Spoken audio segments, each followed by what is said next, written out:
GV ಟಿವಿಗೆ ಸ್ವಾಗತ. ನಾನು ಹೊಸದುರ್ಗ ರಾಘು.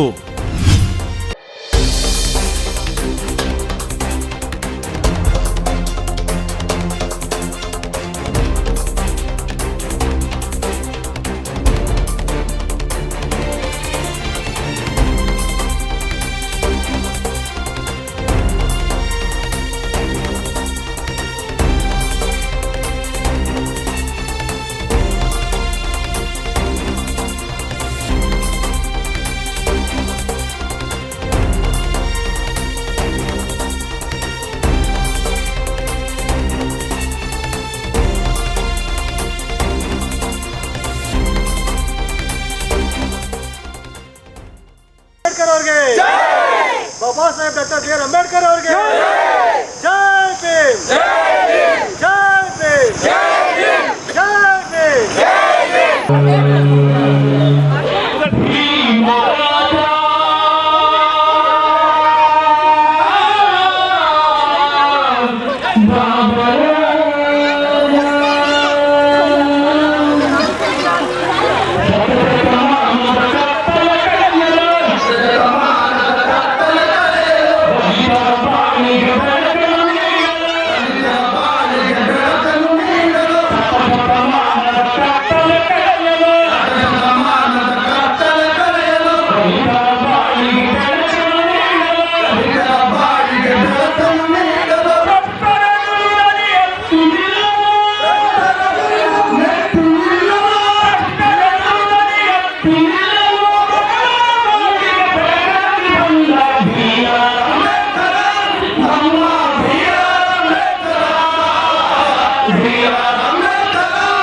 ಸಂವಿಧಾನ ಸೂರ್ಯನೇ ನಿನಗೆ ಕೋಟಿ ವಂದನೆ, ಸಂವಿಧಾನ ಸೂರ್ಯನೇ ನಿನಗೆ ಕೋಟಿ ವಂದನೆ. ಸಮಾನತೆಯ ಹರಿಕಾರ ಸಾಧನೆಯ ಗುರಿಕಾರ, ಸಮಾನತೆಯ ಹರಿಕಾರ ಸಾಧನೆಯ ಗುರಿಕಾರ. ಎಲ್ಲ ಧರ್ಮಗಳ ಸಾರ, ಎಲ್ಲ ಧರ್ಮಗಳ ಸಾರ ಸಂವಿಧಾನವೇ ಪೂರ. ಸಂವಿಧಾನ ಸೂರ್ಯನೇ ನಿನಗೆ ಕೋಟಿ ವಂದನೆ, ಸಂವಿಧಾನ ಸೂರ್ಯನೇ ನಿನಗೆ ಕೋಟಿ ವಂದನೆ. 1891 ಏಪ್ರಿಲ್ 14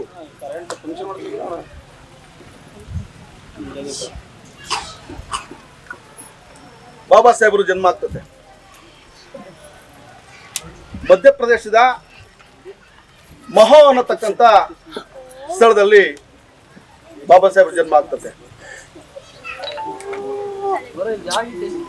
ರಾಮ್ಜಿ ಸಕ್ಪಾಲ್ ಮತ್ತು ಭೀಮಾಬಾಯಿ ಅವರಿಗೆ 14ನೇ ಮಗನಾಗಿ ಹುಟ್ಟುತ್ತಾರೆ.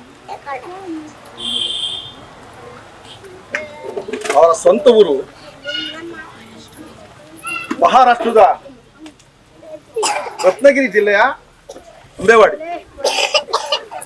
ಅವರು ತಂದೆ ರಾಮ್ ಸಕ್ಪಾಲ್ ಸೇನೆಯಲ್ಲಿ ಇದ್ದಿರೋದ ಕಾರಣಕ್ಕಾಗಿ ಅಲ್ಲಿ ಅವ್ರ ಜನನ. ಬಾಬಾ ಸಾಹೇಬರು ಹುಟ್ಟಿದವಾಗ ಏನು ಈ ಅಸ್ಪೃಶ್ಯ ಜನಾಂಗ ಇದಾವೆ, ನಾವು ಇಂಥ 100 ಜಾತಿ 10 ಜಾತಿ ಅಸ್ಪೃಶ್ಯತೆ ಜಾತೀಯತೆ ಅನ್ನತಕ್ಕಂಥ ಘನಘೋರವಾದಂಥ ಕೆಟ್ಟ ವ್ಯವಸ್ಥೆಯಲ್ಲಿ ಸಾಹೇಬರು ಹುಟ್ಟುತ್ತಾರೆ. ನಾವು ನನ್ನ ಸಮುದಾಯದವರು ಊರು ಒಳಗೆ ಹೋಗಂಗಿಲ್ಲ, ನೀರು ಕುಡಿಯಂಗಿಲ್ಲ, ಶಾಲೆಗೆ ಸೇರಂಗಿಲ್ಲ, ಭೂಮಿಯನ್ನ ಹೊಂದಂಗಿಲ್ಲ, ಬಹುಶಃ ಮನುಷ್ಯರಂತೆ ಇರಂಗಿಲ್ಲ ಅನ್ನತಕ್ಕಂಥ ಸ್ಥಿತಿ ಬಾಬಾ ಸಾಹೇಬ್ ಬಾಬಾ ಸಾಹೇಬ್ನ ಶಾಲೆಗೆ ಸೇರಿಸುವಾಗ ಯಾರು ಕೂಡ ಮುಟ್ಟೋದಿಲ್ಲ, ಸೇರೋದಿಲ್ಲ. ಶಿಕ್ಷಕರು ಸೇರಿ ಏನು ಪಾಠ ಮಾಡ್ತಾರೆ ಬೆಸ್ಟ್ ಸೇರಿ ಇವರು ಮುಗಿಸಂಗಿಲ್ಲ. ಪರಿಸ್ಥಿತಿ ಹೇಗಿದೆ. ಆಮೇಲೆ ಆ ಶಾಲಾ ಕೊಠಡಿಯ ಹೊರಗೆ ಸಾಹೇಬರು ಪಾಠ ಕೇಳ್ತಕ್ಕಂಥ ಪರಿಸ್ಥಿತಿ. ಮತ್ತೆ ಒಂದು ಗೋಣಿಚೀಲ ತಗೊಂಡೋಗ್ತೀವಿ, ಒಂದು ಗೋಣಿಚೀಲ ಕುತ್ಕೊಳ್ಳೋಕ್ಕೆ, ಮತ್ತೆ ವಾಪಸ್ಸು ಬ್ಯಾಗು ಮತ್ತು ಗೋಣಿಚೀಲ ತಗೊಂಡು ಬರುತ್ತಕ್ಕಂಥ ದುಷ್ಟ ಸಂದರ್ಭದಲ್ಲಿ ಸಾಹೇಬರು ವಿದ್ಯಾಭ್ಯಾಸವನ್ನು ಪ್ರಾರಂಭ. ಸಾಹೇಬರು ಒಮ್ಮೆ ಧೋ ಅಂತಕ್ಕಂಥ ಮಳೆ ಶಾಲೆಯಿಂದ ಬರ್ತಿರ್ತಾರೆ. ನಾನು ಸ್ವಲ್ಪ ಹೆಚ್ಚು ಸಮಯ ತಾಳ್ತೇನೆ, ನೀವೆಲ್ಲರೂ ಕೂಡ ಇದೊಂದು ದಿನ ನನ್ನ ಮಾತನ್ನು ಕೇಳಬೇಕು, ನಿಮ್ಮ ಮಕ್ಕಳಿಗೆ ಹೇಳ್ಬೇಕು, ಅವ್ರ ಮಕ್ಕಳಿಗೆ ಹೇಳ್ಬೇಕು. ಇಲ್ಲಾಂದ್ರೆ ಬಾಬಾ ಸಾಹೇಬ್ರನ್ನ ನಾವು ಎಂದೂ ನೆನೆಸ್ಕೊಳಕ್ಕಾಗಲ್ಲ.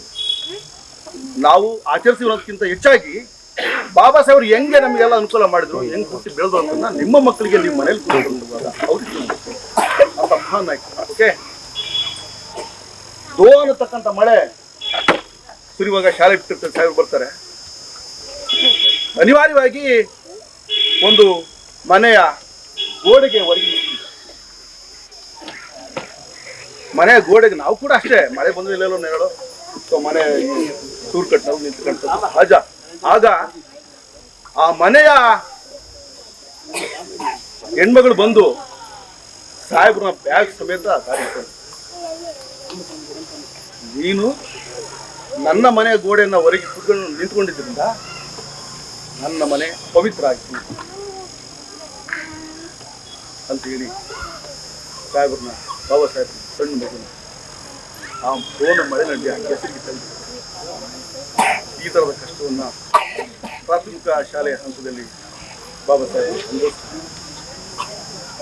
ಆಮೇಲೆ ಮಿಡ್ಲಿ ಸ್ಕೂಲ್ ಹೋದಾಗಲೂ ಕೂಡ ಇದೇ ವ್ಯವಸ್ಥೆ,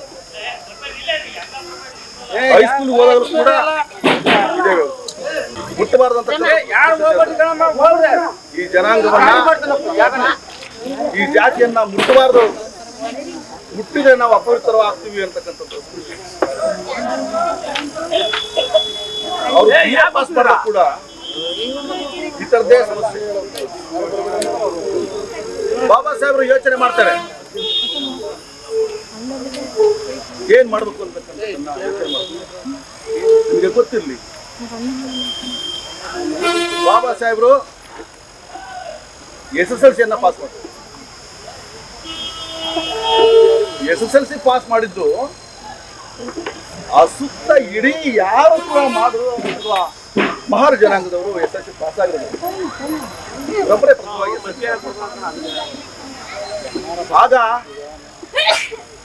ನಮ್ಮ ಸಮುದಾಯದ ಸಾವಿರಾರು ಜನ, ಅರೇ ನಮ್ಮ ಮಹಾರ ಜನಾಂಗದ ಒಬ್ಬ ಹುಡುಗ SSLC ಪಾಸ್ ಮಾಡ್ಬೋದು, ಮೆಟ್ರಿಕ್ಯುಲೇಷನ್ ಪಾಸ್ ಮಾಡೋದು ಅಂತ ಹೇಳಿ ಊರೆಲ್ಲ ಹೊತ್ತು ಮೆರವಣಿಗೆ ಮಾಡ್ತಾರೆ. ಆ ಖುಷಿಗೆ ಯಾರು ಮಾಡೋದಿಲ್ಲ, ನಮ್ಮ ಸಾಹೇಬ್ ಮಾಡಿ. ಈ ತರದ ಒಂದು ಪರಿಸ್ಥಿತಿ ಬಾಬಾ ಸಾಹೇಬ್ ಯೋಚನೆ ಮಾಡ್ತಾರೆ. ಯಾಕೆ ನನ್ನ ಜನಾಂಗಕ್ಕೆ ಇಷ್ಟೊಂದು ಸಂಕಷ್ಟ? ಯಾಕೆ ನನ್ನ ಜನಾಂಗಕ್ಕೆ ಅವರು ವಿದ್ಯೆ ಕಲಿಯಂಗಿಲ್ಲ, ಜನ ಮಾತಾಡಂಗಿಲ್ಲ? ಯಾಕೆ ನನ್ನ ಈ ತರದ ಸಮಸ್ಯೆ ಅಂತ ಯೋಚನೆ ಮಾಡಿರುವಾಗ ಅವರು ಒಂದು ತೀರ್ಮಾನಕ್ಕೆ ಬರ್ತಾರೆ. ನಾನು ನನ್ನ ಜನಾಂಗದ ಈ ಕಳಂಕವನ್ನ ನೀಗಿಸಲೇಬೇಕು. ಈ ಸಮುದಾಯಕ್ಕೆ ನಾನು ಹೋರಾಟ ಮಾಡಿ ನನ್ನ ಸಮುದಾಯವನ್ನ ಎಲ್ಲರಂತೆ ಬದುಕಲಿಕ್ಕೆ ನಾನು ಪ್ರಯತ್ನ ಮಾಡಬೇಕು ಅಂತ ತೀರ್ಮಾನಕ್ಕೆ ಒಂದು ವೇಳೆ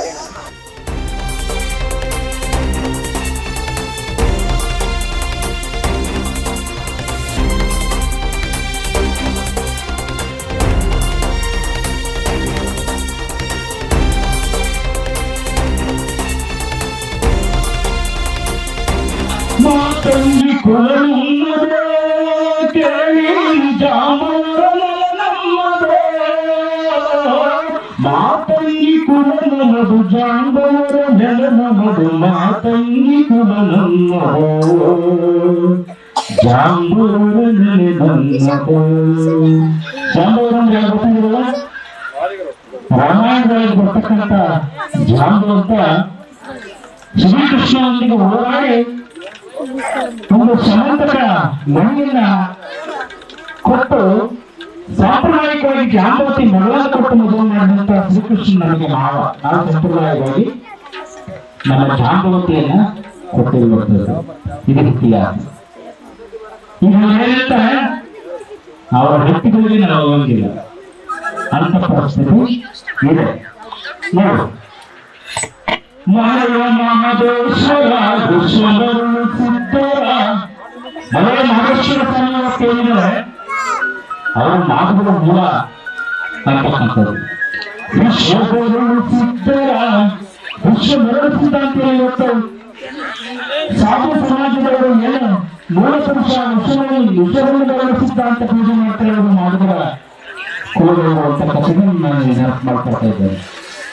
ಮಲಯ ಮಹದೇಶ್ವರ ವಿಶ್ವಗುರು ಸಿದ್ಧರ ಸಂತರು ದಾಸರ ಸಂತರು ದಾಸರ ನಮ್ಮದು. ಉತ್ತರ ಕರ್ನಾಟಕ ಜನಗಳು ಸಂತರು ದಾಸರ ಕುಲದಲ್ಲಿ ಹುಟ್ಟಿ ಬಹುದೊಡ್ಡ ದಾಸ ಪರಂಪರೆಗೆ ಶ್ರೇಷ್ಠವಾಗಿ ಹೆಸರು ಮಾಡಿದಂಥವರು. ಹಾಗಾಗಿ ಶಿವಶರಣ ಹರಳೆಯ ಮಾದಾರ ಚೆನ್ನಯ್ಯ, ಶಿವಶರಣ ಹರಳೆಯ ಮಾದಾರ ಚೆನ್ನಯ್ಯ, ಶೀಲವಂತರ ಮೂಲ ತಲಿ ನಮ್ಮದು, ಶೀಲವಂತರ ಮೂಲ ತಲಿ ನಮ್ಮದು. 12ನೇ ಶತಮಾನದ ಬಸವಣ್ಣನವರ ಹರಳು ಮಟ್ಟದೊಳಗೆ ಶಿವಶರಣ ಹರಳೆಯ ಮಾದಾರ ಚೆನ್ನಯ್ಯ ಅಂತಕ್ಕಂಥ ನಮ್ಮ ಸಮಾಜದ ಶ್ರೇಷ್ಠ ಶರಣರು ಅಲ್ಲಿ ಹುಡುಗರು ಇದು ದೊಡ್ಡ ಕ್ರಾಂತಿ ಆಗುತ್ತಲ್ಲ. 12ನೇ ಶತಮಾನದೊಳಗೆ ಬಸವಣ್ಣನವರ ಅನುಭವ ಮಟ್ಟಗಳಿಗೆ ಕಲ್ಯಾಣಿ ಒಂದು ಕ್ರಾಂತಿ ಆಗುತ್ತೆ. ಮಾದರ ಶಿವನಿಗೆ ಮತ್ತು ಅರವಿನ ಮಗ ಶ್ರೀಮಂತನಿಗೆ ಮಾದರಸನ ಮಗಳು ಕಲ್ಯಾಣವತಿಗಳು ಒಂದು ಅಂತರ್ಜಾತೀಯ ವಿವಾಹ ಮಾಡುವ ಸಂದರ್ಭದಲ್ಲಿ ಒಂದು ದೊಡ್ಡ ಕ್ರಾಂತಿ ಆಗುತ್ತೆ. ಅಲ್ಲಿ ಕಾರಣವಾದಂತವರು ಮತ್ತು ಮಾನವ ಕನ್ಯೆ ಅಂತಕ್ಕಂಥ ಶರಣರು ಕೂಡ ಈ ಒಂದು ಮಟ್ಟದೊಳಗೆ ಸೂತ್ರವಾಗ್ತಕ್ಕಂಥದ್ದು.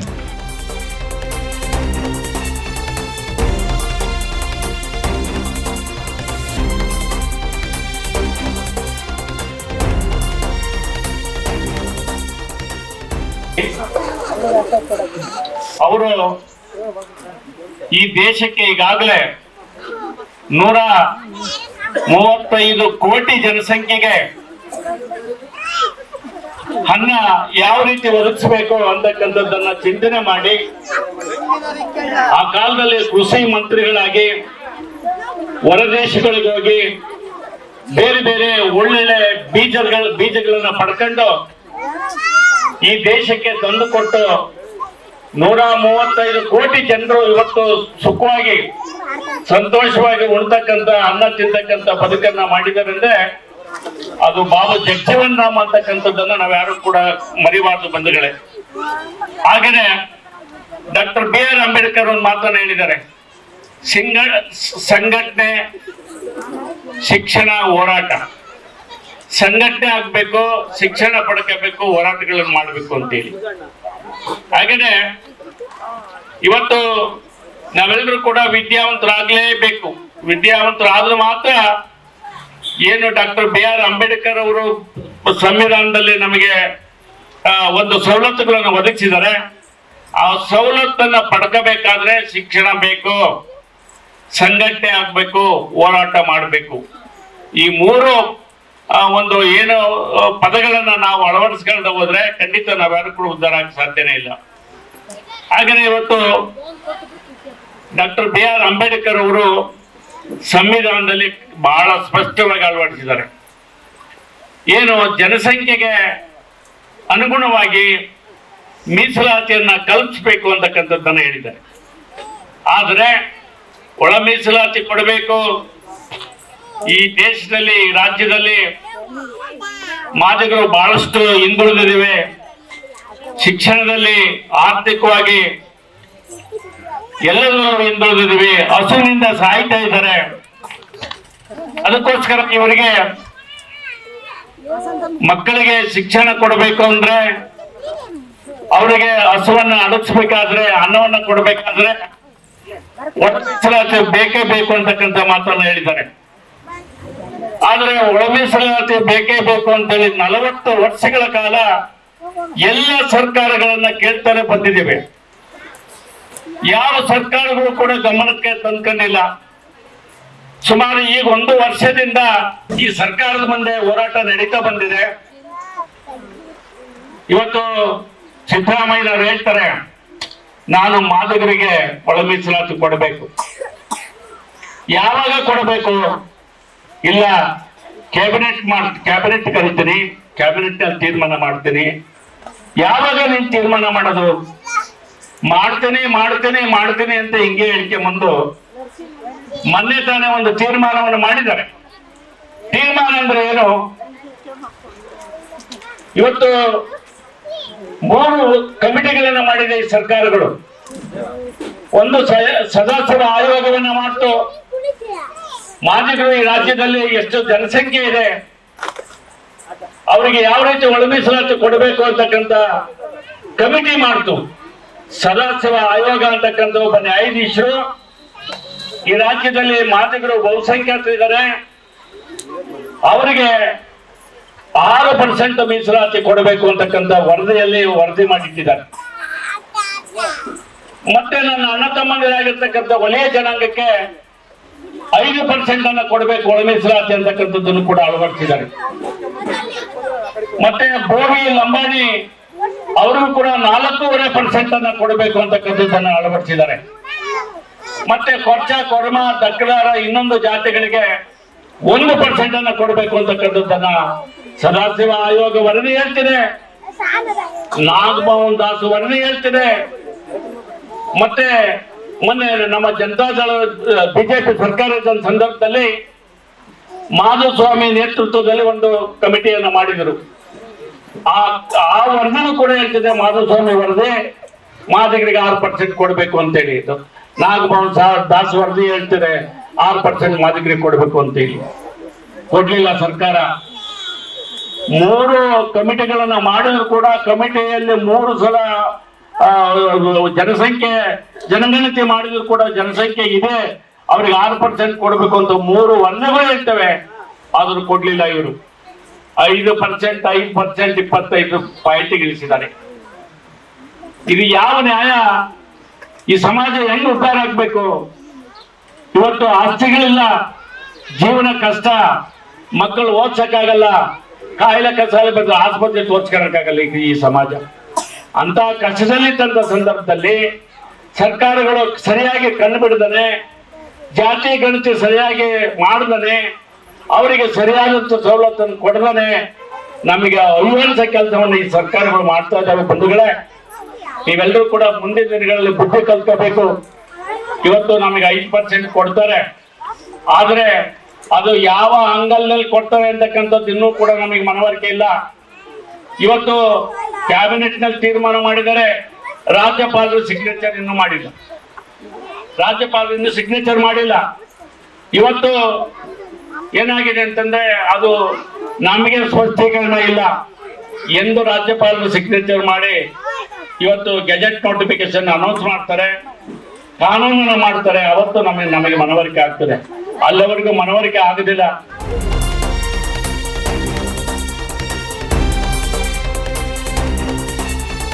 ಬಿ.ಆರ್. ಅಂಬೇಡ್ಕರ್ ಅವರ 135ನೇ ಜನ್ಮ ಜಯಂತಿಯನ್ನ ಕಾರಹಳ್ಳಿ ಗ್ರಾಮದಲ್ಲಿ ವಿಶೇಷವಾಗಿ ಎಲ್ಲರೂ ಕೂಡ ಸಹಕಾರದೊಂದಿಗೆ ಒಂದು ರೀತಿಯ ಹಬ್ಬದ ವಾತಾವರಣದೊಂದಿಗೆ ಇವತ್ತು ನೀವೆಲ್ಲರೂ ಕೂಡ ಜಯಂತಿಯನ್ನು ಆಚರಣೆ ಮಾಡ್ತಿದ್ರೆ ನಿಮ್ಮೆಲ್ಲರೂ ಕೂಡ ಮತ್ತೊಮ್ಮೆ ನಾನು ಹೃದಯಪೂರ್ವಕ ಧನ್ಯವಾದಗಳನ್ನು ಅರ್ಪಿಸ್ತೇನೆ.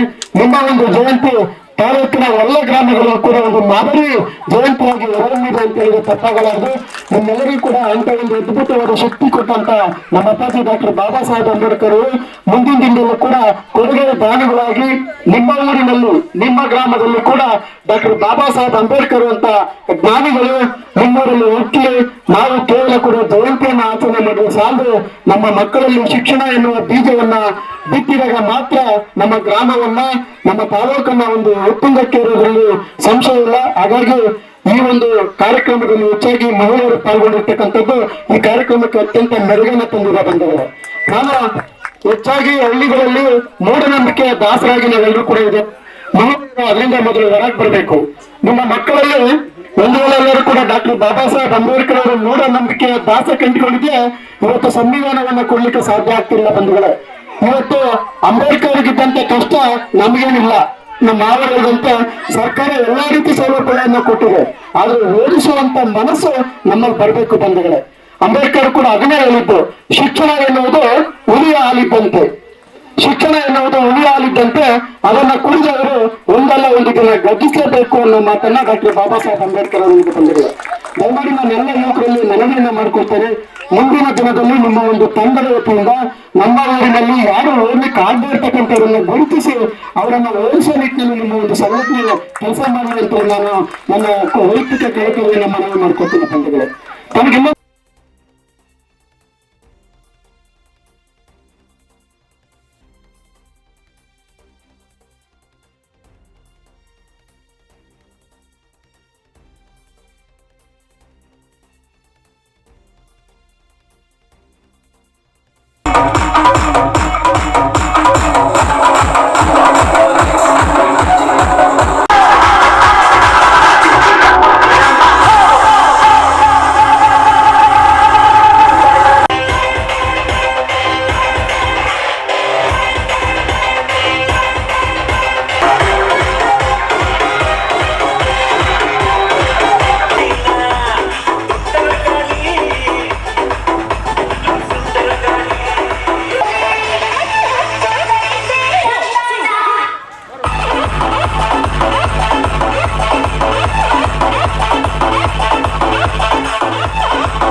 ಟಿವಿ ಇದು ನಿಮ್ಮ ಧ್ವನಿ.